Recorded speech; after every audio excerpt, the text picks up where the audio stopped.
noong nagsagutan na kayo, ikaw, Representative Kimbo, tsaka Representative Castro, about the 11 days, 19 days, ilang days na yon ng utilization, nakita ko na that was the start of an attack against the Office of the Vice President, and i-hinge yung attack on the confidential fund use. So nakita na namin yung timelines and nakita na namin yung, kumbaga, script sa narrative ng attack on the Office of the Vice President with regard to confidential funds. So, to show goodwill to the people and para mapabigyan ng muka na sinabi namin na hindi namin napapadali ang trabaho namin dahil sa confidential funds, dahil natatarget namin kung saan dapat ilagay ang proyekto, pero pwede kaming magtrabaho ng walang confidential funds.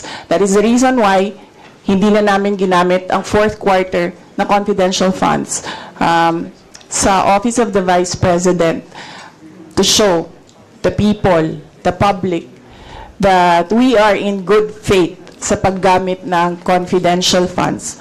And we are true to our word na sinabi namin na napapadali ang trabaho, pero pwedeng i-give up yan. And I just want to state for the record that that was in no way a planned action on my part. That was the most difficult moment in my 5 years in Congress. Tinanong ako ng isang tanong, I just had to say the truth.